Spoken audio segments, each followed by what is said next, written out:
बघा, after the classification of aldehyde, ketones and carboxylic acid, the major topic which is nomenclature of aldehyde, ketones and carboxylic acids. Nomenclatures of aldehyde, ketones and carboxylic acids. तर बघा, नॉमिनेक्लेचर पाहताना आपण one by one याचं सगळ्यांचं detail घेत जाऊ. तर rule as it is आहे, सिलेक्ट दी लॉंगेस्ट चेन. फक्त फंक्शनल ग्रुप आता आपल्याला चेक करावा लागतो. बघा, अल्डिहाइड जर तुम्ही कन्सिडर केला तर अल्डिहाइड हा बघा कार्बन चेनला काय आहे, जो लास्ट कार्बन असतो त्याच्यावरतीच डबल बॉन्ड ऑक्सिजन असेल. इकडे तर हायड्रोजन आहे, तुम्हाला माहीत आहे, म्हणजे हा झाला अल्डिहाइडिक फंक्शनल ग्रुप. तेच कीटोनमध्ये काय असतं की जी कार्बन चेन आहे त्या कार्बन चेनला मध्ये कुठेतरी टर्मिनल, म्हणजे लास्ट याला म्हणतो टर्मिनल कार्बन, हे टर्मिनल कार्बन सोडून इतर कोणत्याही कार्बनवर डबल बॉन्ड ऑक्सिजन असतो. तो याला म्हणतो आपण कीटोनिक फंक्शनल ग्रुप. ठीक आहे, याला म्हणतो आपण कीटोनिक फंक्शनल ग्रुप म्हणजेच कीटोन. तेच कार्बॉक्झिलिक ॲसिडच्या बाबतीत होतं काय की कार्बन चेन जी आहे त्याच कार्बन चेनला लास्ट कार्बनवरच काय असेल, C double bond O, but त्याच्यासोबत परत एक हायड्रॉक्सिल ग्रुप प्रेझेंट असेल. ठीक आहे, म्हणजे हा मेजर डिफरन्स आहे.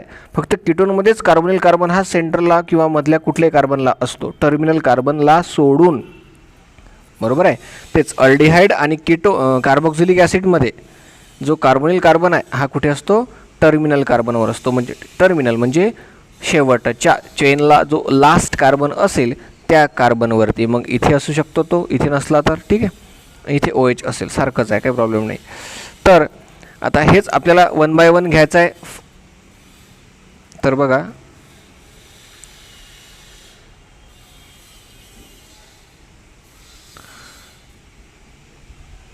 फर्स्ट घेऊ आपण नॉमेनक्लेचर ऑफ अल्डिहाइड.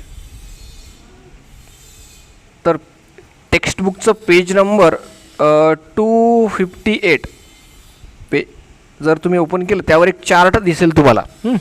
त्या चार्टमध्ये बेसिक सगळे स्ट्रक्चर जवळपास दिलेले आहेत. त्यातूनच आपण समजून घ्यायचा प्रयत्न करू. तर बघा, अल्डिहाइडमध्ये सपोज सिंगल कार्बन आहे, एकच कार्बन आहे, याला डबल बॉन्ड ऑक्सिजन आहे, इकडे H असणार आणि इकडे कार्बन नसून दुसरा hydrogen. So it is HCOH किंवा CHO म्हणू आपण त्याला. या फंक्शन ग्रुपला इन शॉर्ट आपण CHO असं लिहितो, अल्डिहाइडिक फंक्शन ग्रुप, इकडे हायड्रोजन. तर the structure is called formic acid. It is a formaldehyde, sorry acid नाही, हा आपण अल्डिहाइड घेत आहे. It is a formaldehyde. ठीक आहे, फॉर्माल्डिहाइड. मग कार्बन एकच आहे, सी. मग मी काय केलं, सपोज याच्यामध्ये एक आता कार्बन इन्क्रीज करतो आहे. बघा, कार्बन सिंगल बॉन्ड कार्बन आणि ॲज युज्युअल टर्मिनल कार्बनला डबल बॉन्ड ऑक्सिजन, इकडे हायड्रोजन, इकडे बाकीचे 3 हायड्रोजन लागतील या कार्बनला. आता काय होईल बघा, इथे काय झालं, इथे झाले आता 2 कार्बन ॲटम, म्हणजे 2 कार्बनचा पॅरेंट कोण असतो IUPACमध्ये. बघा, इथेन, इथे इथेन. सो ई लिहित नाही मी, E replace by aldehyde. So it is ethanaldehyde. काय होईल, इथेनॉल्डिहाइड. तेच कॉमनमध्ये काय होईल, याला कॉमनमध्ये म्हणतात ॲसिटिक. हा ॲसिड ग्रुप असतो, ॲसिट, ACET, ॲसिटिक ॲसिड. सॉरी, ॲसिडच येते माझ्या तोंडात. ॲसिटाल्डिहाइड, ॲसिटाल्डिहाइड, ॲसिटाल्डिहाइड. लक्षात घ्या एकदा.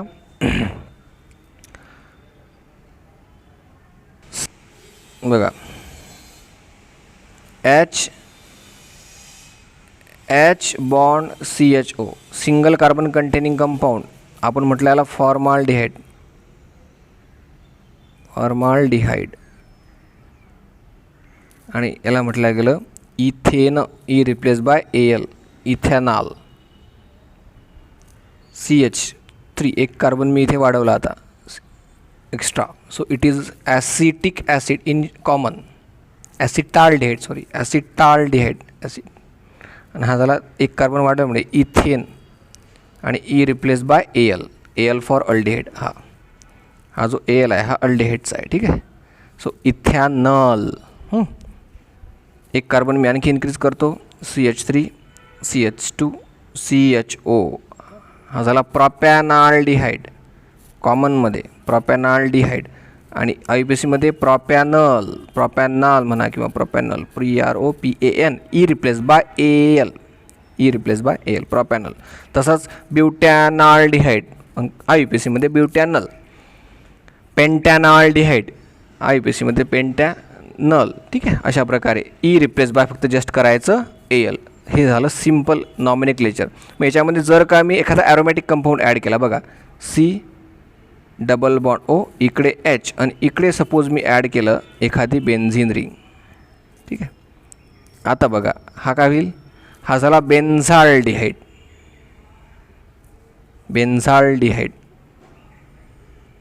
ठीक आहे, आता बरेच याचे असे स्ट्रक्चर्स असतात. आता तुम्ही याच्यामध्ये पहा, तेच टेक्स्टबुकमध्ये दिलं आहे तो चार्ट बघू एकदा आपण. हा बघा, हे पूर्ण स्ट्रक्चर इथून इथपर्यंत. ठीक आहे, खाली पूर्ण हे एक साईड, लेफ्ट साईड बघा एवढी फक्त. हे बघा, हे हॉरिझॉन्टल करा मोबाईलला. बघा काय म्हटलं याला म्हटलं गेलं अल्डिहाइड कुठे याच्यामध्ये, हे साईडला अल्डिहाइड. ठीक आहे, अल्डिहाइड घेऊ आपण. बघा हा घेतला CHO आणि त्याला एकच हायड्रोजन म्हणजे फॉर्माल्डिहाइड जसं आपण लिहिला आता, त्याला आपण मिथॅनॉल ई रिप्लेस बाय हा just AL, E replace bye फक्त हा एवढा AL. तसाच एक कार्बन मी इथे वाढवला आता हा, तर हा झाला ॲसिटाल्डिहाइड. कॉमनमध्ये इथॅनॉल 2 कार्बन आहेत म्हणून झाला हा E replace by AL, ethanol. त्यानंतर इथे एक कार्बन आणखी इन्क्रीज केला, हा 3 कार्बन झाले, तर हा झाला propane, E replace by AL, propanol. हा झाला प्रोपिओनॉल्डिहाइड. प्रोपियनला पूर्ण अल्डिहाइड वर्ड लागला था कॉमनमध्ये, ट्रायवल म्हणतात त्याला. त्यानंतर 4 कार्बन आहेत, ब्युटिराल्डिहाइड हा कॉमनमध्ये, butanol, butane, E replace by just AL. IUPACमध्ये फिक्स्ड आहे, ई काढून AL टाकून द्यायचा, अल्डिहाइडचा AL. जसं आपण अल्कोहोलमध्ये OL टाकतो अल्कोहोलचा, तसा इथे AL टाकायचा अल्डिहाइडचा, ई रिप्लेस बाय. आता इथे बघा एक कार्बन आहे ज्याला अल्डिहाइडिक फंक्शन ग्रुप आहे आणि याला हे 3 कार्बन अटॅच आहे, सो हा टर्शरी क्वाटर्नरी कार्बन झाला. याला 3 कार्बन असे अटॅच आहेत या साईडला खाली वर, आणि तर हा झाला आयसोब्युटिराल्डिहाइड किंवा त्याला म्हणू अल्फा मिथिल प्रोपिएनॉल्डिहाइड. याला असं का म्हटलं, बघा हा जो फंक्शनल ग्रुप आहे या कार्बनला अटॅच पहिला कार्बन याला कधीही कॉमनमध्ये अल्फा कार्बन म्हणतात. त्याचा नेक्स्ट कार्बन असेल त्याला बीटा कार्बन. तो अल्फा कार्बनला कोण अटॅच आहे, मिथिल प्रोपियन, बरोबर आहे.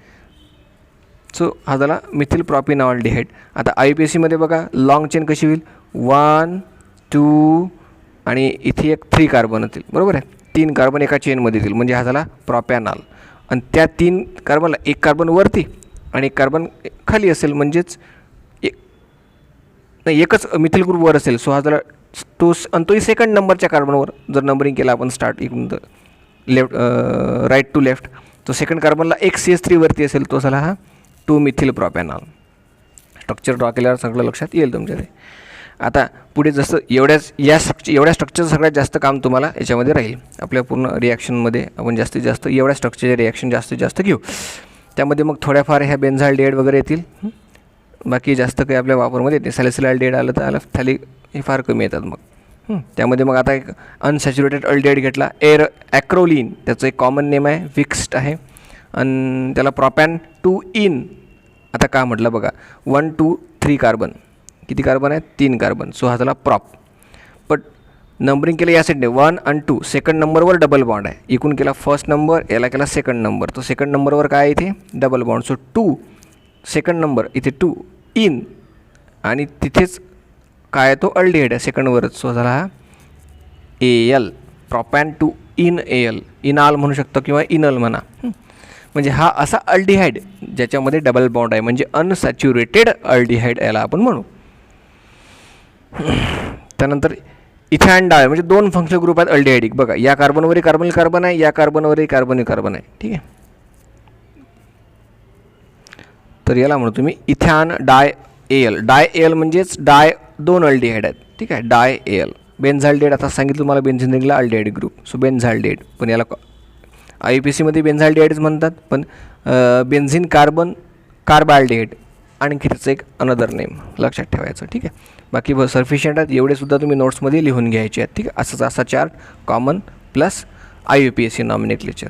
आता येऊ आपण थोडं कार्बॉक्झिलिक ॲसिडकडे, मग जाऊ कीटोनकडे. ठीक आहे, तर बघा तुमच्या लक्षात आलं असेल, जसं तिथे ई रिप्लेस बाय AL होतं अल्डिहाइडमध्ये, इथे E replace by OIC acid, E replace by OIC acid. लक्ष द्या, इथे काय आहे, E replaced by OIC acid. मग आता जिथे कुठे किती कार्बन आहेत बघा याच्यामध्ये, COOH फंक्शनल ग्रुपमध्ये सिंगल एकच कार्बन आहे, त्याला फॉर्मिक ॲसिड म्हणू. समजून जायचं की बघा फंक्शनल ग्रुपला एकच जर हायड्रोजन अटॅच आहे तर तो तिथे फॉर्मा शब्द लागतो, फॉर्मिक ॲसिड. आता फॉर्मिक ॲसिड कुठून आला शब्द हा, तर हे जे ॲसिड आहे एकदम वीक ॲसिड आहे, पण but it is acid, carboxylic acid, कारण याच्यात कार्बन प्रेझेंट आहे. तर हे ॲसिड ज्या रेड आंट असतात, लाल मुंग्या, तुम्ही 10th 9thमध्ये शिकले असाल, ज्याच्यामध्ये त्या जेव्हा त्यांच्या माउथमध्ये हे ॲसिड प्रेझेंट असते, त्या जेव्हा चावा घेतात तेव्हा थोडीशी हे होते ना इरिटेशन, तर ते या फॉर्मिक ॲसिडमुळे होते, आपल्या बॉडीमध्ये एंटर करते हे. ठीक आहे, तर त्या रेड आंटला ग्रीकमध्ये फॉर्मा म्हणतात. मग त्याच्यावरून हा वर्ड आला काय, formic acid, because it content of red ant, लाल मुंग्यांमध्ये असलेलं हे ॲसिड आहे, म्हणून त्याला शब्द पडला फॉर्मिक ॲसिड. तर इथूनच तो फॉर्मॅल्डिहाइडकडे गेला. ठीक आहे, तर बघा एक कार्बन इथे इन्क्रीज केला आणखी, तर झाला हा ॲसिटिक ॲसिड. पण इथे 2 कार्बन झाल्यामुळे हा झाला इथेन आणि E replace by OIC acid, जसं मी आता बोललो, E replace by OIC acid. So ethanoic acid. मग प्रॉपॅन असेल तर E replace by propanoic acid, butane असेल तर ब्युटॅनॉइक ॲसिड. ठीक आहे, पण इथे बघा इथे स्पेलिंगमध्ये थोडा डिफरन्स येतो. ट्रायवलमध्ये प्रॉपिओनिक ॲसिड, ऑनिक आला हा ऑनिक आणि नॉइक याच्यात फरक आहे. ऑनिक म्हटलं म्हणजे कॉमनमध्ये येतं ONIC, आणि NOIC म्हटलं तर IUPACमध्ये येतं. हे थोडं लक्षात ठेवायचं. ONIC आणि NOIC, ऑनिक, प्रॉपिऑनिक आणि प्रॉपिनॉइक. आता इथे म्हटलं 4 कार्बन आहेत बघा, 1 2 3 आणि 4, 4 कार्बन आहेत. हां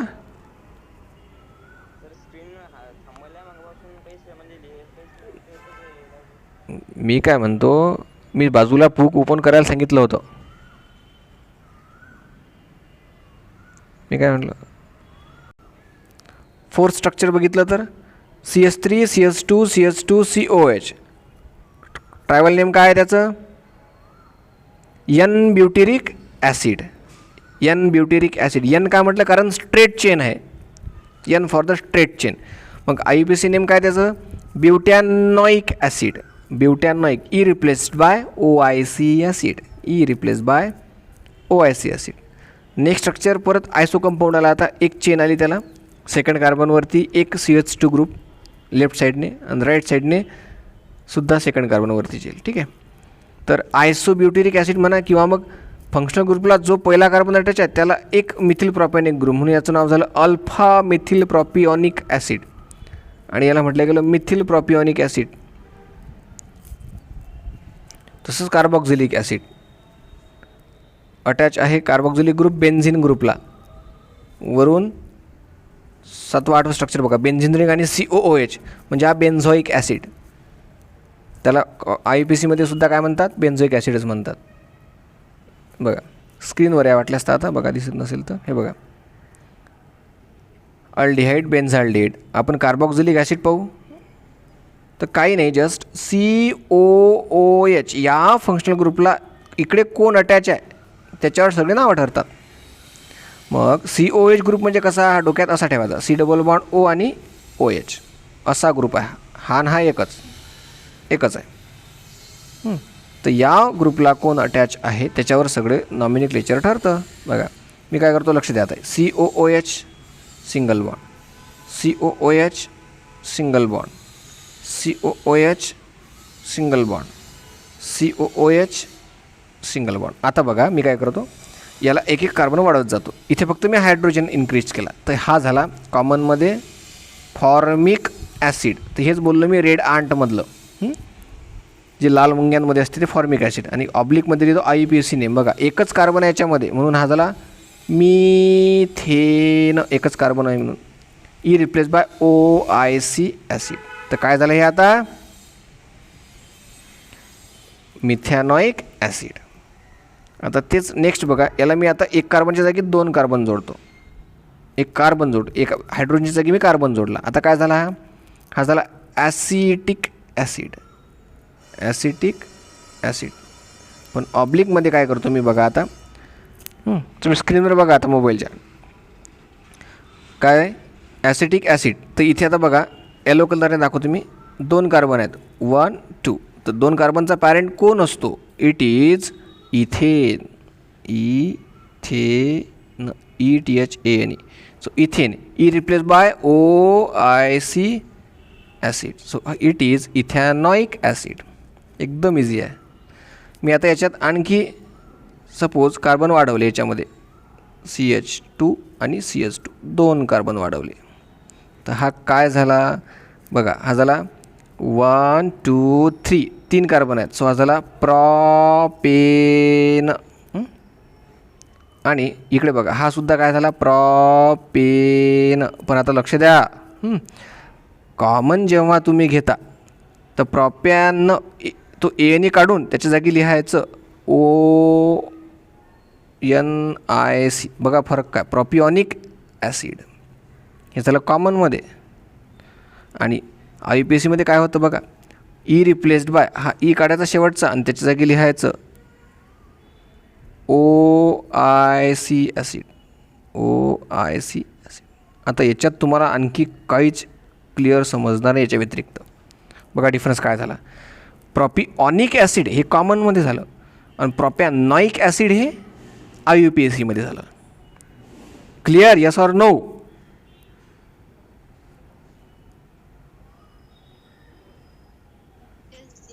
CH एक कार्बन इथे वाढतो तुम्ही बघा आता. CH2 आता आणखी एक CH2 3. आता शेवटचा आहे म्हणून 3. आता याचं नाव काय होईल सांगा बरं. आता हा झाला ब्यूटेन. हा ऑब्लिक ब्यूटेन. IUPACमध्ये पण ब्यूटेन. बट कॉमनमध्ये N लागतो सुरुवातीला. सो N कारण तो स्ट्रेट आहे म्हणून N लावला. N butane. आणि ANE रिप्लेस्ड बाय ONIC म्हणजे काय होईल ONIC. Butanoic acid. Butanoic acid. Butanoic acid. Butanoic acid. ONIC acid. आणि IUPACमध्ये काय होईल E replaced by OIC acid. OIC लावायचा शब्द. काय झालं हे ब्यूटॅनॉइक ॲसिड. बघा फरक. ब्यूटॅऑनिक N ब्यूटॅऑनिक ॲसिड ब्यूटॅनॉइक ॲसिड. हा त्यात फरक आहे. आणि याच्यात जर एखादी बेन्झिन रिंग अटॅच झाली तर काय होईल. बेन्झिन रिंगला जर COH ग्रुप अटॅच आहे. COHला जर बेन्झिन रिंग अटॅच आहे तर हा झाला बेन्झॉइक ॲसिड. Benzoic acid. हे IUPAC आणि याच्यात दोन्ही याच्यात कॉमन आहे. याच्यामध्ये याचं नाव बदलत नाही. IUPACमध्ये सेम आहे याच्यात. कारण कुठल्याच प्रकारचं कन्फ्युजन IUPAC नॉमेनक्लेचरमध्ये किंवा कॉमनमध्ये राहत नाही म्हणून ते एकच कॉमन नेम आहे. ठीक आहे. तर ॲज इट इज आपण असंच पाहणार आता कीटोनच्या बाबतीत. बघा कीटोन काय फंक्शनल ग्रुप आहे C डबल बॉन्ड O. पण इकडे पण कार्बन इकडे पण कार्बन वाढतात म्हणून आपण हे इकडे न लिहिता मधात लिहितो मी. बघा आता लक्ष द्या व्यवस्थित आहे बिलकुल. C double bond O. इकडे कार्बन इकडे bond. C double bond O. इकडे बॉन्ड इकडे bond. C double bond O. इकडे बॉन्ड आणि इकडे बॉन्ड. आता बघा काय झाला. हा इकडे सपोज मी हायड्रोजन नाही इथे नाही. इथे दोन्ही साईडला कार्बन मस्ट आहे लागेलच म्हणून इथे मला टाकावं लागेल CH3. इकडे टाकावं लागेल CH3. तर हा सगळ्यात फर्स्ट कीटोन. याच्यापेक्षा लहान कीटोन होतच नाही तयार. तर याचं काय नाव होईल बघा. कॉमन नेम 1 2 3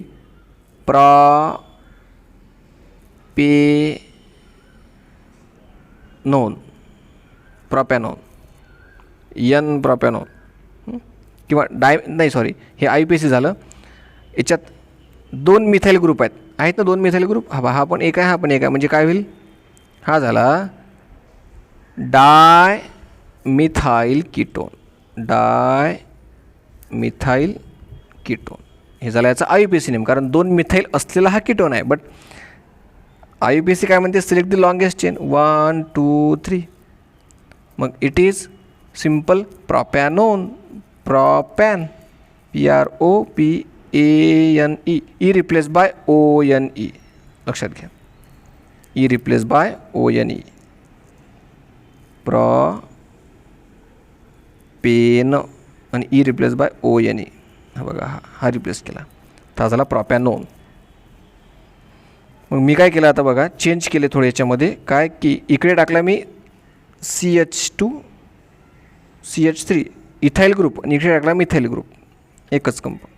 तर हा काय झाला, हा झाला इथाईल मिथाईल कीटोन, कारण ई अगोदर येते अल्फाबेटिकली, इथाईल मिथाईल कीटोन. पण तेच राईट साईडला काय होईल, सिलेक्ट दी लॉंगेस्ट चेन IUPACमध्ये 1 2 3 4. आता सेकंड नंबरवरती काय आहे, फंक्शनल ग्रुप आहे, सो हे 2 म्हणजे सेकंड नंबरवरती ONE फिक्स झालं, सेकंड नंबरवरती ONE, पण कुणाच्या, सेकंड नंबरवरती ONE कुणाच्या, 1 2 3 4 ब्युटॅनच्या, सो ब्युटॅन ई नाही, हां, E replace bye 2 ONE, ब्युटॅन 2 ON, ब्युटॅन 2 ONE, ब्युटॅन 2 ONE. हे झालं याचं नॉमिनक्लेचर. आता मी दोन्ही साईडला इथाईल ग्रुप घेतो बघा, इकडे पण CH2 CH3 आणि इकडे पण CH2 आणि CH3. आता काय होईल बघा, कॉमनमध्ये 1 1 2 3 4 5. बरं, कॉमनला त्याचं काहीच घेणं नाही, दोन्ही साईडला इथाईल ग्रुप आहेत, दोन्ही साईडला काय आहेत, इथाईल. सो हा झाला डाय इथाईल कीटोन, हे झालं कॉमन. ठीक आहे, बट IUPACमध्ये काय होईल, select the longest chain, so numbering करा 1 2 3 4 5. सो हा झाला 5चा पेंटॅन -2 -ONE, नाही 3 आहे, थर्ड नंबरवर आहे, सो 3 इथे 3 घ्या, 3 ONE. सो हा कीटोन. तर हा याच्यामध्ये डिफरन्स आहे. आणि जर का याच्यामध्ये बेन्झिन रिंग ॲड झाली, C∠O, इकडे CH3 आणि इकडे जर का एखादी benzene ring aromatic compound add झाला, तर याला म्हटलं जातं बेन्झो ॲसिटोफिनॉल. काय म्हणतात, एका साईडला ॲसिटो ग्रुप आहे, एका साईडला फिनॉल ग्रुप आहे, सो ह्या झाला ॲसिटोफिनॉल. हे कालच्या लेक्चरमध्ये सुद्धा मी तुम्हाला सांगितलं. आणि दोन्ही साईडला बेन्झिन रिंग असेल, दोन्ही साईडला ॲरोमॅटिक कंपाऊंड असेल, इकडे पण आणि इकडे पण, तर याला म्हणतात ॲसिटोफिनॉल. ठीक आहे, हे स्ट्रक्चर सगळे आपल्या बुकमध्ये आहेत, नोट्समध्ये ॲज इट इज लिहायचे आहेत, पण समजण्यासाठी आपलं हे लेक्चर आहे. ठीक आहे, एकदा परत आता पेज नंबर 258 वरती या, नाही 259 वरती या. 259 वरती कीटोनचा चार्ट दिलेला आहे बघा. त्या डायमिथिल कीटोनला ॲसिटोन हे कॉमन नेम आहे, जे सगळ्या ठिकाणी जास्त वापरलं जातं बघा. हा फर्स्ट कंपाऊंड बघा, आता सगळेजण या पेज नंबर 259. फर्स्ट कंपाऊंड बघा, C डबल बॉन्ड ओच्या इकडे CH3 तिकडे CH3, तर हा झाला डायमिथिल कीटोन, म्हणजे त्याला तुम्ही म्हणा प्रोपॅनोन, जसं आपण मग लिहिलं. ठीक आहे, प्रोपॅनोन. आता C डबल बॉन्ड ओच्या राईट साईडला इथाईल ग्रुप, लेफ्ट साईडला मिथाईल ग्रुप. ठीक आहे, राईट साईडला इथाईल आहे, इकडे लेफ्ट साईडला मिथाईल ग्रुप आहे, सो इथाईल मिथाईल कीटोन. ठीक आहे, तो याला म्हणतो मी ब्युटॅनोन. आपण जसं बोललो की 1 2 सगळे कार्बन एका चेनमध्ये एकाचे 1 2 3 4 आणि सेकंड नंबरवरती आहे, पण ब्युटॅनोनमध्ये लिहायचं काम नाही आहे. कुठल्या कार्बनवरती फंक्शनल ग्रुप आहे ते ब्युटॅनोनमध्ये नाही लिहायचं काम. ठीक आहे, पुढे जास्त कार्बन वाढले तर मग लागेल आपल्याला बघा. हा इकडे असला तरी ब्युटॅनोन असेल, इकडे असला तरी ब्युटॅनोन असेल, सो ब्युटॅन 2 ONE लिहायचं काम नाही, सो इट इज सिम्पल ब्युटॅनोन लिहिलं तरी चालते. ठीक आहे, हे थोडं करेक्शन करा त्यामध्ये. त्यानंतर बघा C डबल बॉन्ड O, दोन्ही साईडला इथाईल ग्रुप घेतला, इकडे पण लेफ्ट साईडला C2H5, राईट साईडला C2H5. ठीक आहे, तर हा झाला डाय इथाईल कीटोन. पण लॉंग चेन जर आपण बघितली फोर्थ स्ट्रक्चरमध्ये बघा, तर किती कार्बन आहेत चेनमध्ये, 5 कार्बन, तर पेंटॅन 3 ONE आलं. अशा प्रकारे बस हे नॉमिनिक्लेचर वाढत जातं पुढे. एखादा हेटेरो ॲटम जरी अटॅच झाला, सपोज इथे 5व्या स्ट्रक्चरमध्ये ब्रोमीन आहे, तर त्याला फक्त मेन्शन करायचं की अल्फा कार्बनवर ब्रोमो आहे, इथिल आहे, असा प्रॉपिल कीटोन. आणि IUPAC मध्ये 2 नंबरवर ब्रोमीन आहे, सो 2 ब्रोमो. आणि 6 कार्बनवाला कंपाऊंड म्हणजे हेक्झॅन. 3rd कार्बनवरती ONE आहे, 5वं स्ट्रक्चर बघा IUPAC नेममध्ये 2 ब्रोमो हेक्झॅन 3 ONE. ठीक आहे, तर एकदा आणखी वाचून घ्या तुम्ही, चांगल्या प्रकारे लक्षात येईलच तुमच्या. आणि अगोदर काय करायचं, टेक्स्टबुकमधलं जे पेज नंबर 258चं इंट्रोडक्शन IUPAC नॉमिनिक्लेचरचं, अल्केनचं काय अल्कॅनॉल करायचं, आणि अल्केनमध्ये ॲसिडमध्ये अल्कॅनॉइक ॲसिड करायचं, आणि कीटोनमध्ये अल्केनचं अल्कॅनोन करायचं. तर ते थोडं वाचायचं, नंतर हे स्ट्रक्चर लिहा. ठीक आहे, नोट्समध्ये एकदम इझी आहे नॉमिनिक्लेचर. बेन्झोफिनॉन, डायफिनिल कीटोन हे सुद्धा आपण घेतलं याच्यामध्ये. बेन्झोफिनॉलला डायफिनिल कीटोन म्हणतात. 9 नंबरचा स्ट्रक्चर बघा, 9th नंबरचा. 2 बेन्झिन रिंग आहेत, मधात कोण आहे, C डबल बॉन्ड O. ठीक आहे, डायफिनिल कीटोन, बेन्झोफिनॉन, बरोबर आहे. तर बघत राहा, हे चार्ट दोन्ही काढून घ्यायचे आहेत. नॉमिनिक्लेचर मॅक्झिमम इथे लक्षात येऊन जाईल. आणि जसं आपण आता रिॲक्शन्स घेऊ, तर मेजर कंपाऊंड सगळे तुमच्या पार्ट होऊन जातात असते, काही प्रॉब्लेम नाही. ठीक आहे, तर हे होतं नॉमिनिक्लेचर.